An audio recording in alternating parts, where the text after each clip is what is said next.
Effects of Shani onto Vrishchik. Astrologer Aditya Guruji. Shani is inimical to Mangal, the lord of Vrishchik, but he is not the enemy of Mangal. I have explained the controversial relationships between Shani and Mangal in some of the research articles. Shani attaining debilitation in Mangal's Meshur and Mangal attaining exaltation in Shani's Makara is a very distinct contradiction. When Shani is in Meshur and Mangal in Makara, mutual exchange between the exalted and debilitated states is very unique to these two malefic planets, which is not possible for any other planet. Mangal is unique in undergoing mutual exchange when in debilitation with the debilitated Chandra. I would explain the hidden intricacies in this unique configuration of Mangal when I find time. Our scriptures have delineated severe enmity between Shani and Surya Chandra and between Guru,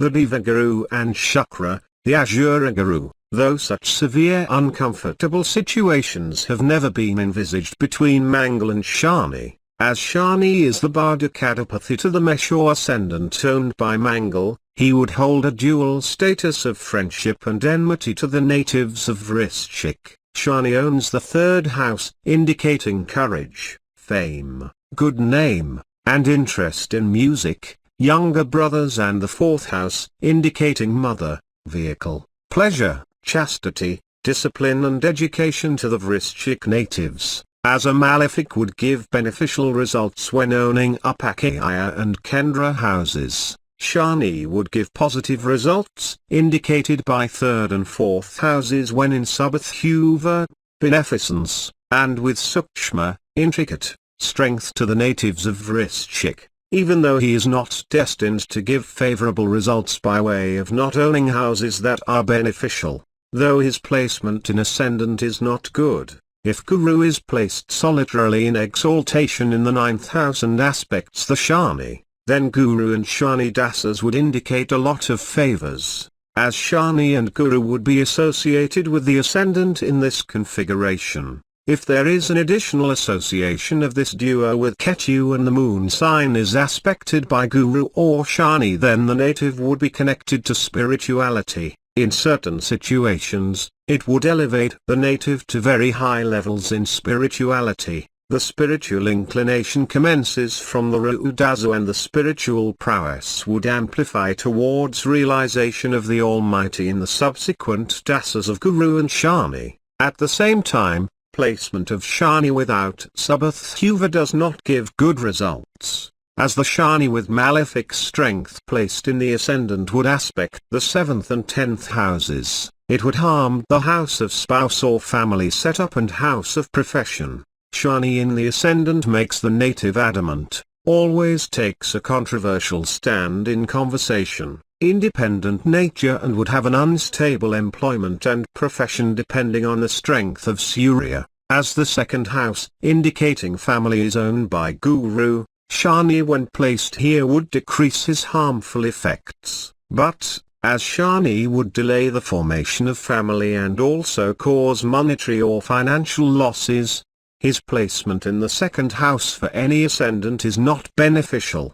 Shani placed in the second house would not give good results, as a malefic planet without favorable ownership would give favorable results when placed in third, 6th, 10th or 11th. Shani's placement in his own third house, Makara, would bring good luck. If Shani attains Subhathuva in this configuration with association from Guru, Shukra, solitary Buddha or waxing Chandra, then during his major dasa, would elevate the native to great heights. I had explained earlier on the subtleties associated with the placement of a malefic planet in the Upakaya houses like 3rd, 6th, 10th or 11th. As per that concept, when Shani is placed in 3rd or 11th houses to natives with Vrishchik ascendant, he would have to be necessarily placed in the stars of the Dharmakarmadapathy, the lords of 9th and 10th houses, or in the star of the ascendant lord, which is generally favorable, hence positive results could be expected.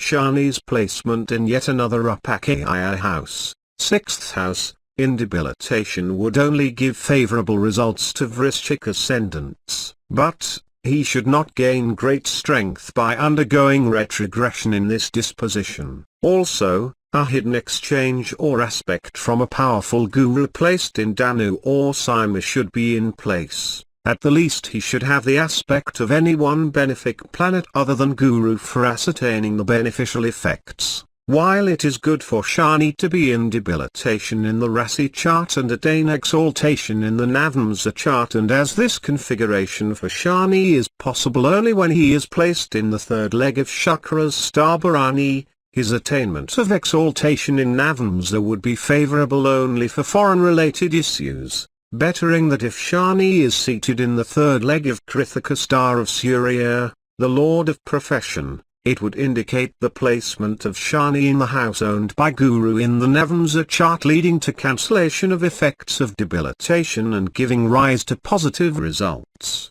The placement of Shani in the first leg of Ashwini would lead to Vargotama, which is also very favorable, but Ketu should be in a comfortable disposition. Shani's placement in yet another Upakaya house, the 10th house, is not favorable. Generally, placement of Shani in the Sima house reduces the capabilities for leadership and authority of the native. It is not possible for a native to be strict if Shani is placed in Sima. Also, it is not favorable for Shani to be placed in the house of profession, unless some powerful benefic planets aspect or get connected with the Shani placed here. Only evil effects could be expected from Shani. Also, as Guru placed in 2nd, 4th or 6th could aspect the Shani placed in 10th house, I would never consider the placement of Shani in the 10th house to be favorable to any ascendant, as the aspect of a powerful guru is essential for Shani to bestow good effects, and since the aspectual strength of guru placed in the 6th house would be less powerful,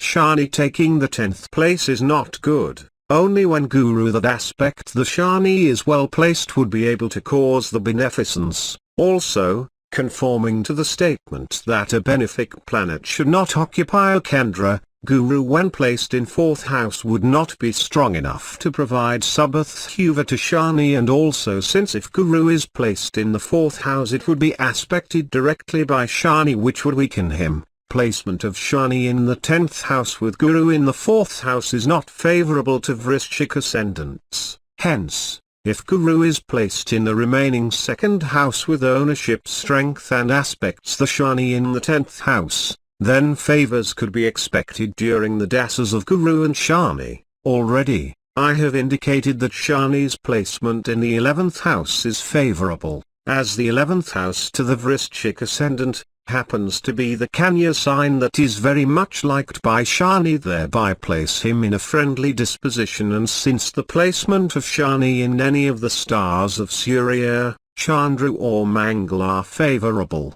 placement of Shani in the 11th house without any other form of maleficence would give benefits to Vrishchik, as the Shani placed in the 4th house of Kama attains the Mool Trikona strength, and since it is good for a malefic to occupy a Kendra, he would do good to the natives of Vrishchik if he attains Subhathuva and Sukshma strength here. The beneficial Shani placed here would bestow favors with respect to house, vehicle, mother and education during his dasa. At the same time, Shani becoming powerful directly with a mere ownership and Mool Trikona strengths, devoid of Sukshma strength, would be cause of destruction of house, vehicle and mother during his dasa, as per my Papa Granal in Sukshma Vow theory of intricate strength of malefic planets. In this, one needs to assess the status of Chandra for predicting the loss of mother and status of Shukra for predicting the loss of house and vehicle. Shani's placement in the 5th house is not favorable, even though this happens to be the house owned by Guru. Placement of Shani here would cause ill effects with respect to children, as the aspect of an exalted Guru or Guru placed in ascendant would only be able to control the Shani and reverse the effects of Shani. The Shani placed here should certainly be aspected by Guru, as the 7th house, Rishabha, is a friendly house of Shani, and since he would attain Digbala here, His placement with Dasa being operational will do good to natives of Vrishchik, but as he would aspect the ascendant from this position, it would cause hurdles in behavioral aspects of the native. Aspect of a Subhathuva Shani to the ascendant would give rise to inclination to spirituality, even though the 8th house, Mithuna, is a friendly house of Shani. His placement here would merely attribute longevity and would additionally cause restlessness, separation, loss of family, financial disturbances, controversies, altercations, shame, accident, worthless travel in foreign country during his dasa. If at all he should give at least a little benefit, then he should be either aspected by Guru or Shukra or attain of Subhathuva, as the 9th house, Kataka, happens to be an inimical house, and since under no circumstances should a malefic planet occupy a trinal house, Shani's placement here would not do good. Additionally, if he is placed in the star Azalshore belonging to the 8th Lord Buddha, he would give maximum miseries during his dasa. His placement in the Punarvasi star of Guru or aspect or association of Guru would reduce the harmful effects slightly. Shani's placement in exaltation in the 12th house would do favors through foreign country, other states, exports and imports, conforming to the rule that it is better for a malefic planet to occupy an evil house.